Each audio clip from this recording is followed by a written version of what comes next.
أعوذ بالله من الشيطان الرجيم. بسم الله الرحمن الرحيم. السلام عليكم ورahmة الله taala wabarakatuh. Katika nukta tuliofikia ni kwamba kuna masala kadhaa ambazo kwamba tungependa kuyaongea katika jalsa hii, katika kikao hiki, ambayo ni nukta tatu ambayo kwamba tungependa sana tuwe ni wenye kuongea katika jalsa hii. Nukta ya kwanza ni kwamba alhurriya, uhuru kama uhuru, amrun fitriyun. Uhuru kama uhuru ni amri, ni jambo ambalo kwamba ni la maumbile. Maumbile ndiye ambaye kwamba inaona kwamba hapa mimi niko uhuru, hapa siko uhuru. Na wakati wewe kama au sisi mwanadamu kama mwanadamu atakosa uhuru hata kidogo, ataanza kuhisi katika nafsi yake kwamba hapa siko sawa.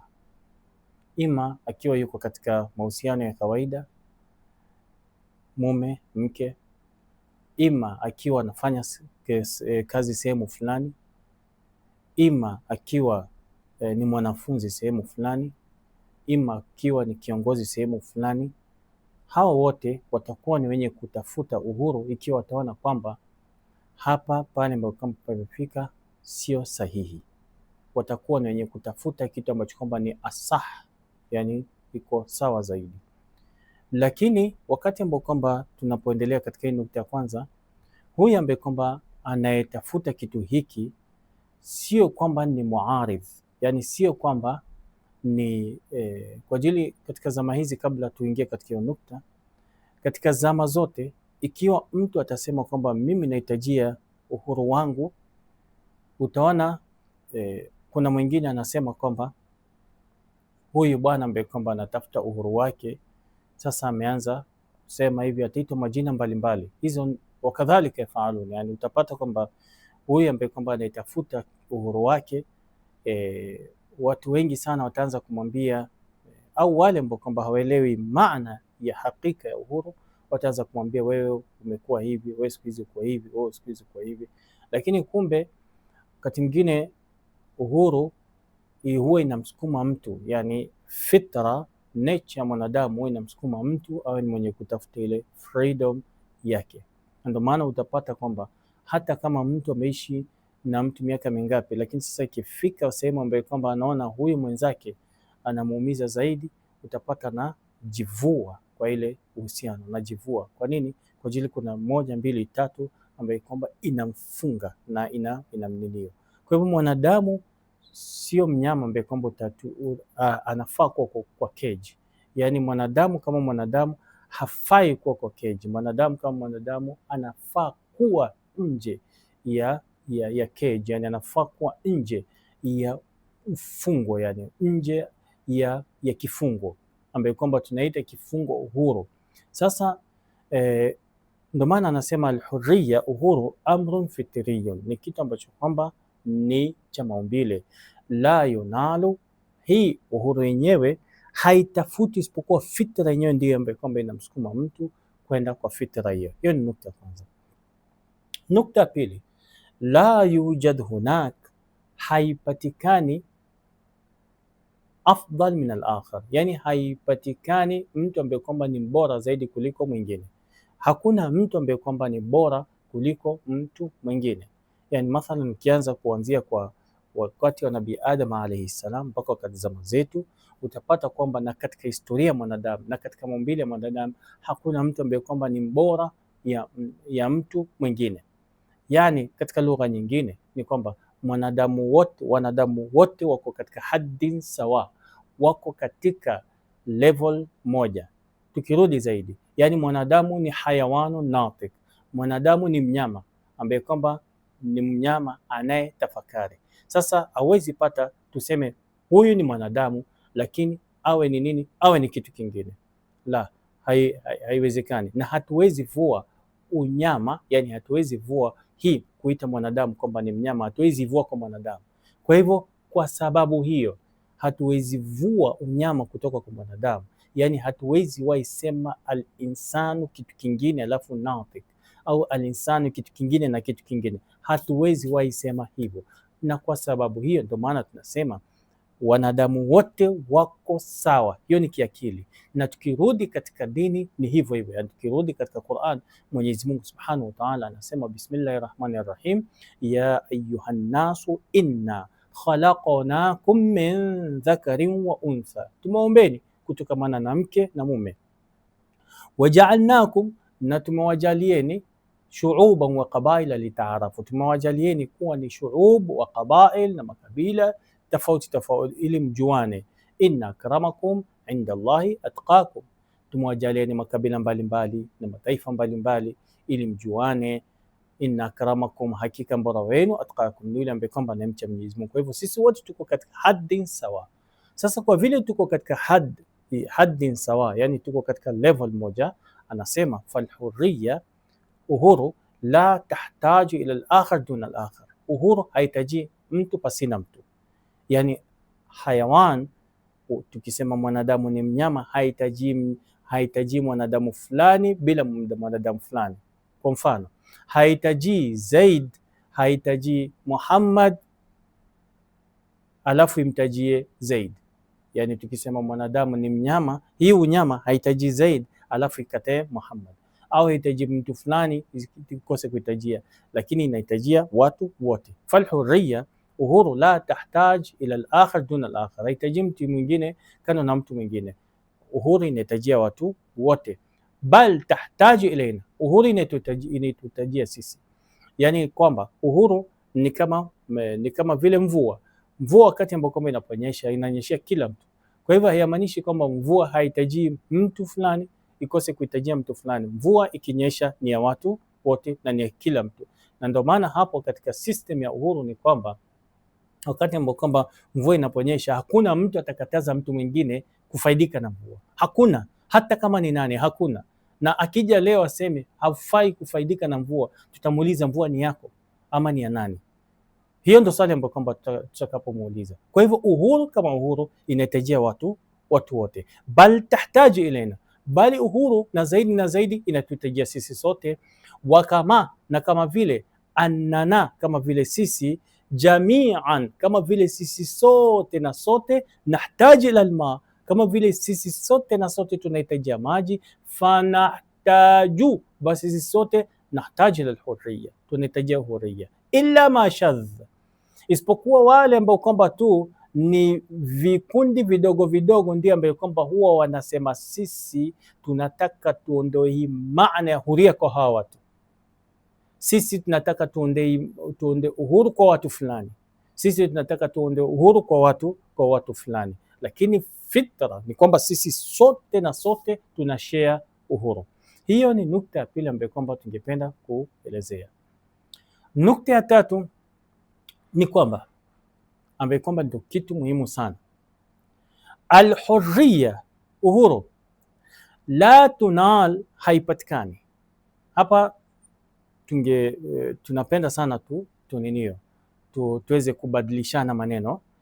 Al-hurriya, uhuru, la tunalu, haipatikani, illa, isipokuwa bitariqatain, isipokuwa kwa njia mbili. Uhuru kama uhuru, ndugu yangu Muislamu, haipatikani isipokuwa kwa njia mbili. Lakini sasa kama kutakuwa kuna njia nyingine tunaweza saidiana, lakini kulingana na uchambuzi ni kwamba al-hurriya, uhuru kama uhuru, haipatikani isipokuwa kwa njia mbili kulingana na historia ya uhuru, kwa ajili uhuru inatoka kwa Mwenyezi Mungu Subhanahu wa Ta'ala. Sasa haipatikani isipokuwa kwa njia mbili. Ya kwanza, imma bil quwwa, uhuru ima inapatikana katika njia ya nguvu, na hii ndio tumeanza nayo kwa ajili kidogo ndo wakati huu watu wengi sana wanakumbana nayo. Imma bil quwwa, uhuru ima inapatikana kwa nguvu, yani mtu anatumia nguvu zake zote, anatumia uwezo wake wote kufikia uhuru. Nchi nyingi sana tukirudi katika historia tunaona kwamba wengi walipigana ili wapate uhuru wao, lakini tunapata kwamba wachache sana ndio ambao kwamba, lakini nchi nyingi sana katika historia yao utapata hii nchi imekuwa ni nchi kwa ajili ya kupigana, kwa ajili ya kupigania uhuru, na mpaka wanajifakharisha kwamba sisi tumepigania uhuru na uhuru tunao. Hiyo ni musallam, yani hiyo ni kila mtu, yani kila mtu lazima akubaliane nayo. Hiyo ni njia ya kwanza.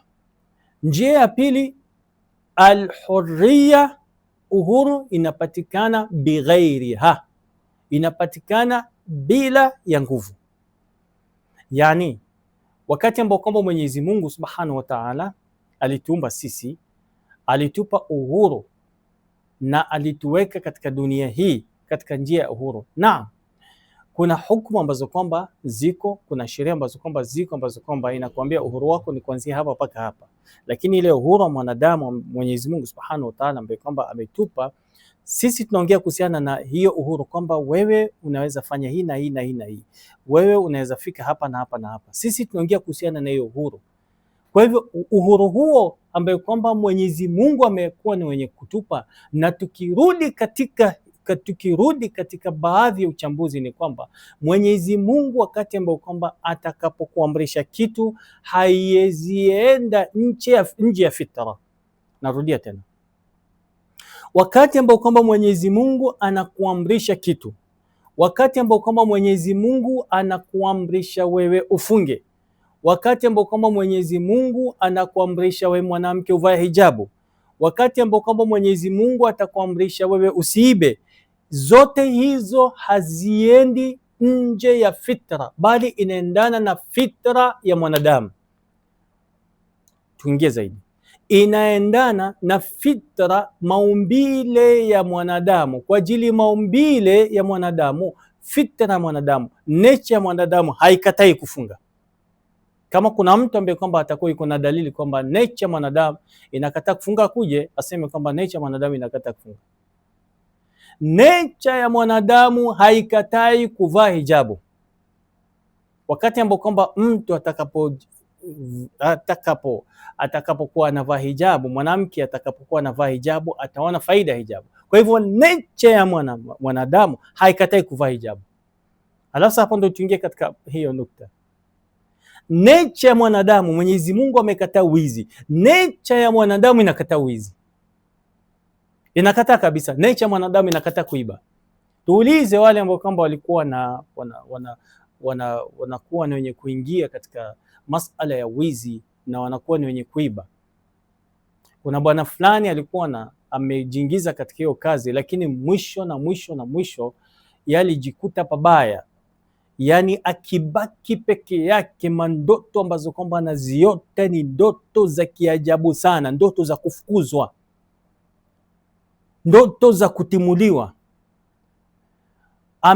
Ameiba vitu vya watu kwa nguvu, anasikia watu wanapiga mayoye, lakini yeye anachukua kwa nguvu, anaenda nazo. Akilala anasikia sauti za wale watu ambao kwamba walikuwa anawaibia. Nature yake mwenyewe inakataa, inasema hapana, wizi ni mbaya. Hata leo mtoto mdogo utakapomuuliza wizi ni mzuri ama ni mbaya, atakwambia wizi ni mbaya. Kwa nini? Kwa ajili nature inakataa. Kwa hivyo hukumu za Mwenyezi Mungu, mtu atakaposema kwamba sawa, sisi tunaongea kuhusiana na uhuru, lakini zile hukumu za Mwenyezi Mungu zote zinaendana na nature. Swala yenyewe inaendana na nature ya mwanadamu, fitra ya mwanadamu inaendana nayo. Kwa nini? Kwa ajili wakati ambao kwamba utakuwa ni mwenye kufanya ibada, itakuwa ni yenye kukusafisha moyo wako, na nature inakubali kusafisha moyo. Nature inakubali mtu kufika karibu na Mola wake. Nature ndiye inakubali hiyo. Kwa hivyo wakati ambao kwamba tunapoongea kuhusiana na uhuru, yani Mwenyezi Mungu, mtu anaweza toa ishkal, anaweza challenge, aseme kwamba nyinyi mnaongea kuhusiana na uhuru, basi hizi hukumu zote zinafanya mtu anakuwa ni slave, anakuwa ni kijakazi. Lakini tunasema ni fakhri ya muumini kuwa ni kijakazi wa Mwenyezi Mungu Subhanahu wa Ta'ala, ambaye kwamba huo kijakazi huko inafungamana na fitra ya mwanadamu. Katika nukta ambazo kwamba zimebaki, inshallah Ta'ala tutakuwa yenye kuendelea nazo katika vikamba kwamba vinavyokuja. Tumuombe Mwenyezi Mungu Subhanahu wa Ta'ala atujalie min alladhina yastami'una alqawla fayattabi'una ahsana. Wassalamu alaykum wa rahmatullahi ta'ala wa barakatuh.